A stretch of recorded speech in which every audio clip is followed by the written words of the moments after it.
On Point with Craig's Investment Partners.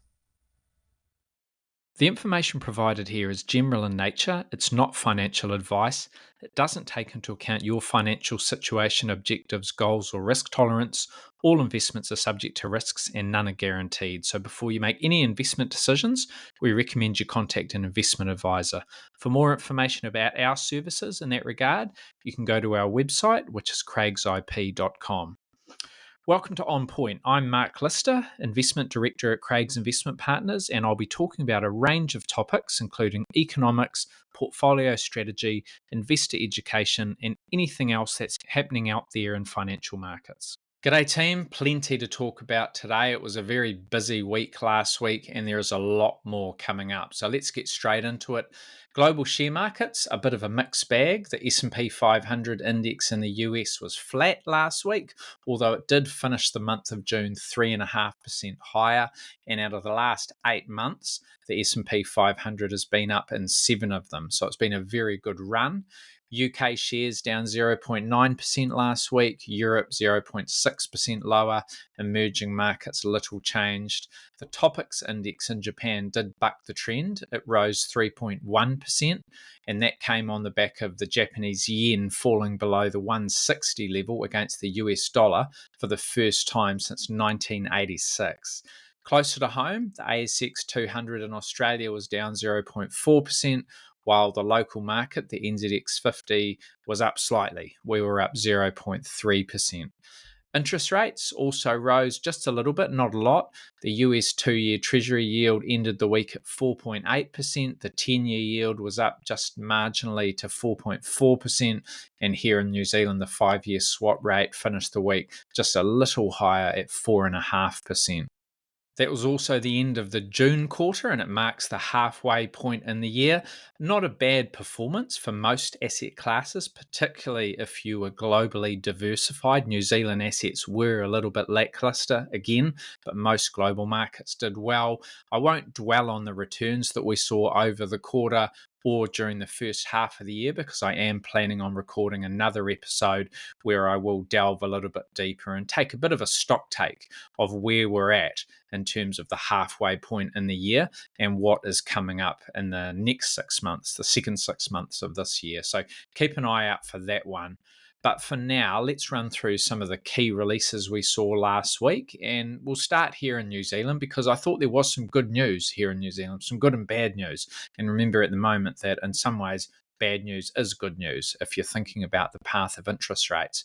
We had another business confidence report. The ANZ Business Outlook survey was released. This was for the month of June, and we saw headline confidence fall for the 5th consecutive month. So it's now at the lowest we've seen since September last year. The own activity measure, which actually is a better indicator for where economic activity is headed, that was unchanged. So that was flat, but it's still quite subdued. And when you look at activity compared to about a year ago, ANZ noted that construction has seen the biggest fall, retail's not far behind, it's fallen too, and every other sector actually apart from agriculture has also experienced a reasonable decline. So as I've mentioned before in these sessions, anecdotal evidence has been suggesting that the economy has really taken a turn for the worse in the last few months. And you only need to look at some of the NZX releases with the profit warnings and the downgrades to know that, or talk to business owners, as I do very regularly. And these figures, this survey really did support that. It suggests that that GDP growth that we saw in the March 2024 quarter, which was low but at least positive, that could actually look quite impressive when you compare it to what the June quarter is shaping up like, because it does feel like April, May, and June things have just got a bit worse, and that's being shown quite clearly in these sorts of figures. That's not all bad news, because what goes hand in hand with that slowdown in activity is less pressure on inflation. So we're seeing more indicators that inflation is slowing as hoped. And when you look at the ANZ survey, it showed inflation expectations falling from 3.6 to 3.5. And more importantly, the proportion of firms expecting to raise prices fell to 35%. That's the lowest in more than 3 years, and it's well down from the peak. wage settlements. In the survey, we saw that wage settlements, expectations for wage settlements over the next 12 months have fallen even further. They're down to just 2.6%. And the biggest fall there came from the services sector. And that's really important because the services sector represents about 3/4 of the jobs in New Zealand. And that has been a really big part, not the only part, but it's been a very big part of that persistent non-tradables inflation we've seen in recent years. So the bad news is that economic weakness that is coming through thick and fast. But the better news is that is going hand in hand with more moderate inflation pressures, which do point to rate cuts on the horizon. I think the Reserve Bank will be really encouraged by that. Markets still see a rate cut this side of Christmas that's fully priced by November, and we have got a Reserve Bank meeting next week on the 10th of July, Wednesday afternoon. It won't be a monetary policy statement, so we won't see a new set of forecasts, but it will be interesting to listen to the tone that the Reserve Bank takes to just see how much it acknowledges some of the slowdown that we've seen of late in the economy, in activity, and in some of those leading indicators that tell us where inflation is going. Remember, it's all about where inflation is going, not what's in the rearview mirror. So that was a positive development in my mind, especially from that inflation perspective and from the perspective of what we will see from the Reserve Bank in the months ahead. We had another US inflation report too, the Personal Consumption Expenditures Index, the PCE report. That's the Fed's preferred inflation measure. Good news on this front, it was in line with expectations at the headline level, flat in May. That's the lowest in 6 months, and the annual rate of increase slowed to a 3-month low of 2.6%. Core PCE, which excludes food and energy, that increased 0.1% for the month, in line with expectations. And on an annual basis, that also rose at 2.6%. That's the lowest that we've seen since March 2021, so more than 3 years ago. So good news, it was as expected, and we didn't see a big reaction in terms of expectations for what the Fed will do next. Their next move is still seen as a cut, same as it is here for the Reserve Bank of New Zealand. Markets see close to 2 rate cuts before the end of the year. So they see about a 60-odd% chance of the first move coming in September, and those odds rise to very close to 100% by November. So November is the time when financial markets see the first rate cut of this cycle coming for the Federal Reserve in the US and the Reserve Bank here in New Zealand. Right, looking ahead to this week, and it will be a very busy one. We'll start with the United States, ISM indices and the jobs report. They will be the two economic highlights. So the ISM indices are out on Monday and Wednesday. I think there's a public holiday in there somewhere, isn't there? Yeah, Thursday the 4th is a public holiday. That's Independence Day. So we'll get that ISM report on Monday for the manufacturing sector, then for the services sector on Wednesday, just before the public holiday. Also, the jobs report, this will be out on Friday, so we'll get that on Saturday morning. This one will probably be more important because the labour market is quite crucial to not only the path of the economy, but to wage growth, inflation, and what the Fed does next. And it was a bit mixed last time. We saw better job creation, which is good, but we also saw strong wage growth, not so good from an inflation perspective. But then again, we saw the unemployment rate rise to 4%, and that's the highest it's been since January 2022. So that wasn't completely expected. This time around, markets are expecting 190,000 new jobs to have been created and for the unemployment rate to remain unchanged. So those things will be in focus, and I think those wage growth figures will also be closely watched. We'll also be watching for any fallout from the US election debate, which took place last Thursday night. It was on Friday afternoon here in New Zealand last week. And Joe Biden performed very poorly, very poorly. And that sent odds of a Trump victory, which were already a little more than 50%. He was already the front runner, Donald Trump, but now odds of a Trump victory have risen dramatically. So there's a lot of speculation that should Joe Biden step aside and give someone else a go, because he just did not look strong at all. Watch some of the clips, and some of them are quite hard to watch, to be honest. Now, the Democratic Party's nominee will officially be chosen in August at their national convention. That takes place in Chicago in August, so still a bit of time away. And a candidate must have the support of a majority of delegates. And Biden's already got those. He won close to 99% of party delegates. So he's kind of already there. And according to their rules, those delegates are bound to support Biden. They've got to support his nomination unless he chooses to drop out. So the ball really is in Biden's court. It'll be very difficult for him to be ousted unless he decides he wants to go. If he does decide he wants to go, then it's wide open. And if that happened, and that's probably not super likely, but it is possible, because he did perform very badly, so there'll certainly be a bit of pressure on him. If that were to happen, then you want to keep an eye on a chap called Gavin Newsom, who is the Democratic governor of California. He's very charismatic, very energetic, and at 56 years old, he's 25 years younger than Joe Biden. So Newsom was expected to run for the presidency in 2028, next time around, but maybe those plans will be brought forward if Biden chooses to step aside. He might not, he might stay there. If he does stay the course, then, geez, based on what we saw on Friday, you'd say Trump is well and truly the front runner. So I think you'll see more news on that front, and that's something we will be monitoring in the weeks and months ahead. Plenty of politics to watch on the other side of the Atlantic as well. We've got the UK general election that takes place on Thursday. And the Prime Minister's Conservative Party is looking at a historic defeat. They've been in power since 2010, the Tories, the Conservative Party, but they're well behind in the polls. And I think that reflects increasing frustration about the state of public services, and it's been all the scandals that you've seen in recent years. So the centre-left Labour Party is on track for a pretty big win, and some polls suggest it could end up with a 200-seat majority, which would be more than the previous record from Tony Blair's landslide victory. That was back in the late 90s.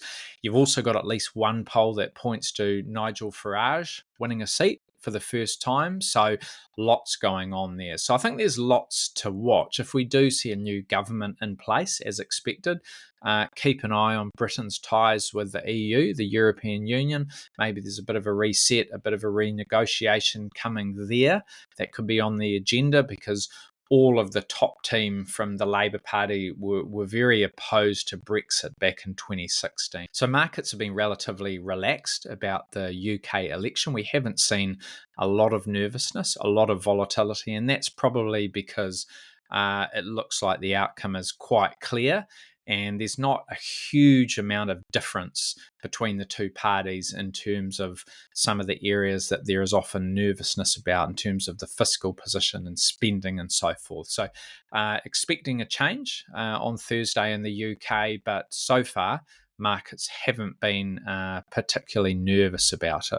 In contrast, we've got elections in France over the next 7 days, and markets have been a lot more nervous about those. We've seen French share markets selling off, and the difference between the quite safe German 10-year bond and the French government bond, the yield on both of those, has blown out to being the widest gap that we've seen since 2012. So that reflects investors' nervousness about the French outlook and what might be ahead because of this political situation. Remember, an election wasn't due to happen until 2027. We last had one in 2022, but because Macron's party lost so badly in the European parliamentary elections, he felt it was the responsible thing to do. And Macron's not up for losing his seat or his position as president, I should say. What we're talking about here are legislative elections. So this makes up the parliament, the National Assembly, rather than the presidency. But these weren't due until 2027. They've been brought forward, and the party that Macron's party lost so badly to in those European elections was the National Rally Party, which is Jordan Bardella and Marine Le Pen. Le Pen has run for the French presidency 3 times already, once in 2012, once in 2017, once in 2022. And in those last 2 times, she lost to Macron. She's lost all 3 of those times. So her party has grown in support. So the way it works in France is you have 2 rounds of voting. So the first round of voting takes place on Sunday, which is probably today that you'll be listening to this, Sunday the 30th. I'm recording this on Saturday afternoon. So we won't see the results until Monday, New Zealand time, be probably sort of Monday afternoon that the results will start coming. So any candidate who fails to win at least 12.5% of the vote is automatically eliminated, and anyone who gets 50% or more wins automatically. That's quite rare. But what happens is you then weed out some of the candidates and you end up with sort of 2 or 3, sometimes 4. And that then goes to a runoff. So that's the second round. And that will take place a week later. That's on Sunday, the 7th of July. So that'll be sort of Monday, the 8th, New Zealand time, that we'll start to see the results of those. And markets are a little bit nervous about the potential range of outcomes. That's why they're asking for that higher premium on the French bonds. But on current polling, the most likely result seems to be one where Marine Le Pen's National Rally Party and its allies, they become the largest group in Parliament. So they will be the largest bloc, but they will still fall short of an absolute majority, which means you have got some gridlock, and that could create uncertainty, and that's why I think there's a bit of nervousness. Something to bear in mind is that Le Pen is likely to have another crack at the presidency in 2027. That will be her 4th go, and she'll have that in the back of her mind. It's not far away. If she wants to do that, she's lost 3 times. This will be her 4th go. If she wants to win, she needs to build some credibility, and a repeat of some of those European financial crises that we've seen over the past 10 years probably wouldn't do her chances any favours. So maybe that is something that will just constrain anything too outlandish. She might have that in the back of her mind. But we'll be watching this very closely. The market reaction will probably come Monday evening when some of those European markets open. But on Monday, we'll be watching for those exit polls and those early results to see how things are lining up with the French election. So lots going on the political front. Closer to home, across the Tasman, we'll get the minutes from the latest RBA meeting. They'll be in focus on Tuesday. And after another hotter than expected monthly inflation report last week, that was for May, many people do believe the RBA will need to hike interest rates at least once more this year. So that will be interesting to see what is in those minutes. Here in New Zealand, I think the highlight will probably be the QSBO survey, the quarterly survey of business opinion. That's from the NZIER, the New Zealand Institute of Economic Research. That's due at 10 o'clock on Tuesday morning. A very credible survey, been running a very long time. My guess is that it will add to evidence that the economy has taken a sharp turn south during the June quarter. That's what the survey will cover. It only comes out quarterly. The ANZ Business Outlook comes out monthly. So we've already seen the last 3 months of the ANZ Business Outlook, and that probably gives us a good feel for what we'll see in the QSBO. But it is a very credible one. It is watched closely by lots of market watchers and commentators and the Reserve Bank of New Zealand. So it will be one that gets a few headlines. And if it points to the same types of things that the ANZ survey is pointing to, I think it will reflect a sharp weakening in the economy. And in better news, are falling off in some of those wage pressures and inflation pressures. And this will be interesting because we've got the Reserve Bank meeting next week, as I mentioned. So will these things sort of change the tone, move the dial for what the RBNZ has in mind? So that is out on Tuesday morning. We've also got the results of another dairy auction. They will be out early on Wednesday morning. Obviously, a fortnight ago, we saw prices slip back a little. That was actually the first decline in 3 months, but the GDT index, the Global Dairy Trade Index, is still up almost 13% this year, close to the highest levels since late 2022. And we've got a Fonterra opening forecast that has a midpoint of $8, which isn't bad. but we'd like it to be a little bit higher because there are a lot of cost increases that farmers have had to absorb over the last few years. Not much going on the corporate front either. I know we had a couple of big results last week. FedEx, good result. That stock was up quite strongly in the US in the wake of that. Nike, that went the other direction, earnings downgrade and things looking quite difficult from Nike's perspective. But haven't got any major companies reporting this week. There are a couple of AGMs here in New Zealand. Serco, that's an interesting business. Be interesting to hear an update from them. And then Stride Property also holding an annual meeting. So that is how the week is shaping up. Hope you're enjoying all of this political news. There's plenty to watch, that's for sure. Hopefully it's useful. Take care, everybody, and we'll talk again soon. For more insights, visit craigsip.com. This is how the week is shaping